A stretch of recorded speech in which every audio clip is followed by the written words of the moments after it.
everyone, it's Sean from Sean's Hockey here, and we are back with the review for February 2026. Where has this year gone?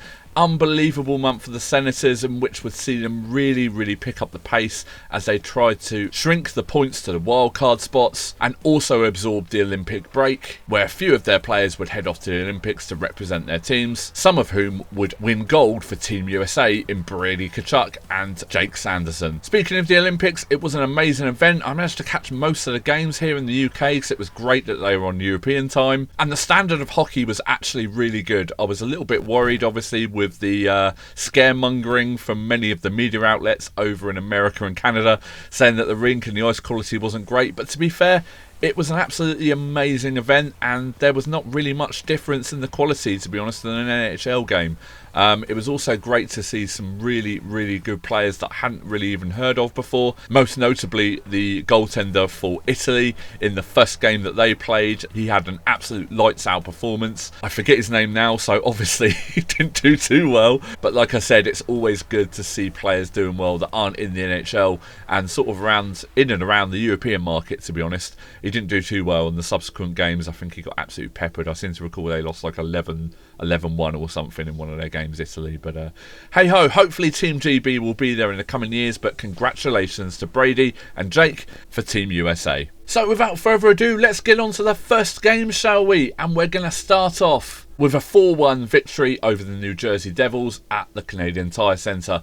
Linus Ullmark would make 26 saves as the Ottawa Senators ran out 4-1 winners on the night, as he made his first start for the Sens since his leave of absence towards the end of last year. Great defensive display as the team stifled attempts on the net and allowed breakouts throughout the game, which really helped the team moving forward. Brady Tkachuk would add a goal and an assist on the night as he opened the scoring at 13:38 in the first period, only for Timo Meier to wipe that out just before the period's end. The second period went scoreless, with Dylan Cozens scoring his 100th NHL goal, giving the Sens a 2-1 lead after 37 seconds in the third period. Tim Stützle, who also added a goal and assist, would make it 3-1 with a lucky bounce past Jake Allen, who also made 30 saves on the night. Pretty impressive for New Jersey. At 17:53, just after a New Jersey Devils goal was ruled out. Shane Pinto would add an empty netter at 18:41 to grab the 2 points and a home win. In my opinion, at this point, the Olympic break couldn't have come at a worse time, as the team looked hungry and competitive as they headed on to their next game against the Pittsburgh Penguins. And it was more of the same, as the Senators played a really good team game with some physicality and sensible breakouts, even though Igor Chinakhov opened the scoring for the Pens after 7:57 of the first period. Michael Amadio would score his first goal since December the 11th. Remember how prevalent he was in the early reviews for the season. He added his first goal since December the 11th after 1:37 in the second period. Crazy to believe that. He's been such a steadfast good player for the Sens, but he sort of vanished for a few months really on the score charts. Tim Stützle would then give the team the lead after 6:46 in the third period, scoring in his third straight game and notching his 26th goal of the season.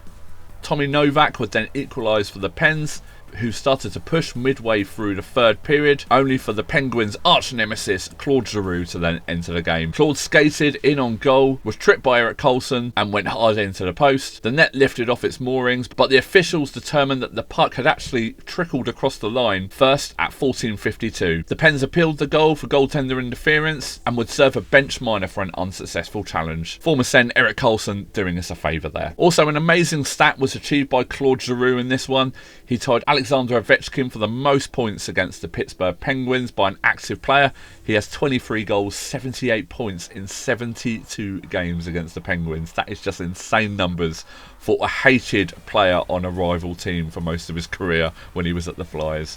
Linus Ullmark made 14 saves on the night and achieved a milestone by joining Tony Esposito and Bob Froese as the only goalie in NHL history to win in each of their first 8 games against Pittsburgh. Artur Silovs had a solid game for the Penguins, stopping 28 shots on the night and gave the Pens every chance to take the points home. Ottawa outshot Pittsburgh 31-16, including a margin of 9-3 in the second period. the second lowest in any period in Penn's history. Another great performance just before the Olympics were kicking, but hey-ho, the Sens were heading into the break on decent form. The games didn't stop as they then took on the Carolina Hurricanes, and you couldn't fault the effort level from the Ottawa Senators as they fell 4-3 to a beautiful Jordan-style winner on the night. Stephen Halliday gave the Sens the lead off of Jordan's spent shot from the point, which was deflected past the outstanding Brendan Bussey on the night at 2:46. The Canes would then score 3 unanswered goals from Aho Jarvis to put the Hurricanes up 3-1, only for Timmy Stutzler to tally for the Sens in the second at 16:22 with a well-timed slap shot on the power play. Jake Sanderson would then equalise for the Sens at 4:57 in the third period, which again was on the power play. Jordan Staal scored the winner for the Canes after 14:57 in the third to give the team the 2 points. It was a great game in which James Reimer would make 14 saves but was outdone by Brendan Bussey on the night for the Canes, making 22 stops on 25 shots. The Sens were on a back-to-back and fought hard for the win the night before, and had it been for another goaltender other than Brendan Bussey, the Sens might have disappeared on the scoreboard on this one and secured the points against the Hurricanes. But it wasn't meant to be. As I said, they would fall 4-3. They would then head on to play the Philadelphia Flyers and secure a 2-1 victory in the game before the Olympic break. The Sens would dominate the Flyers, outshooting them 27-16 on the night. At times, large sections of the Xfinity Mobile Arena booed the home team for lack of creativity. James Reimer got the start between the pipes after Linus Ullmark went down ill prior to puck drop. With no scoring in the first period, Nick Cousins opened the scoring for the Sens at 9:55 in the second, scoring off a rebound past Dan Vladar. The former Flyer was an integral member and a key performer for the Sens on the night, winning battles, closing down, and generally being a pest most of the game, which is the thing you most attribute to Nick Cousins' play. Has to be one of the best games I've ever seen him play for us, in all honesty, as he was everywhere.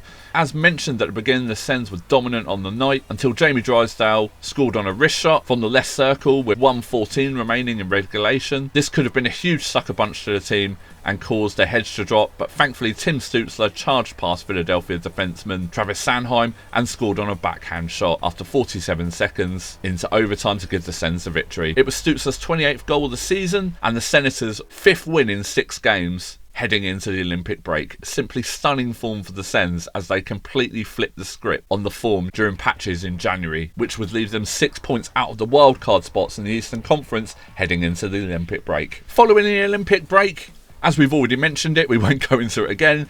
The Sens only had one more game in February, so it's a really, really nice and easy one, this one, and the Senators would fall in overtime 2-1 to the Detroit Red Wings. Timmy was a game time decision as he was ill, but he did play, with Brady Tkachuk opening the scoring in the first period as he shot through traffic to beat John Gibson, who was great on the night for the Wings. Gibson would make 26 saves, with one of the best coming 2 minutes into the third period, when he stopped the puck tracking over the line while lying face down on the ice. When your luck is out, it's out as a Sens fans, it seems sometimes. Simon Edvardson would then have a coming together with Brady Tkachuk, with the Senators' forward stick bouncing up and hitting him in the face. Brady would drop to the ice and Dylan Cousins jumps into the captain's defence. Edvardson and Cousins were both sent to the penalty box. Brady returned to the ice before play resumed and skated over to the penalty box to confront Edvardson, drawing a 10-minute misconduct on the night, which was absolutely crazy and something he didn't need to do. But once Brady loses his head, it just seems he does these things. But at least he's not dropping the gloves nowadays, I suppose, so that's a good thing. Once in the box, Tkachuk then continued to voice his displeasure over to Edvardson, as the two carried on their handbags in the penalty box. Detroit tied the game on the power play in the second when Lucas Raymond fed Dylan Larkin at the side of the net for a one-timer past Linus Ullmark. On the night, Ullmark was solid, made 18 stops on 20 shots for a 900 save percentage, looked good and made some key saves, especially when the Sens were up by 1. Great performance also by Dylan Cousins and Brady Tkachuk, who seemed to be everywhere on the night. Also a massive shout out to Tim Stutzler for battling through illness and managing to play. And that sums up the games for February. Not really also a lot of news because we touched on the pretty boring month actually, but not a lot going on. Because of the Olympics there was a massive sort of void of hockey almost for like 2.5 weeks. But there were a few trade speculations going around, because obviously the trade deadline comes up in early March. Mackenzie Riga was heavily linked to the team, but yeah, other than that, there wasn't really much to report. The Sens would end the month 5 points out of the wildcard spots as the Boston Bruins occupied the second place, but the Sens were really starting to surge, with important games coming up against the Washington Capitals and Detroit Red Wings, all to follow in the month of March. In the Eastern Conference, the Sens would sit 6th, with 59 games played, 29 wins, 22 losses for 66 points, and the team really looking like it was onto something, with the morale growing game by game. So guys, that pretty much is the review for February. Please feel free to comment, rate and subscribe, and I'll see you all again in March as the Senators continue their push for playoff qualification. Thanks for watching. Bye.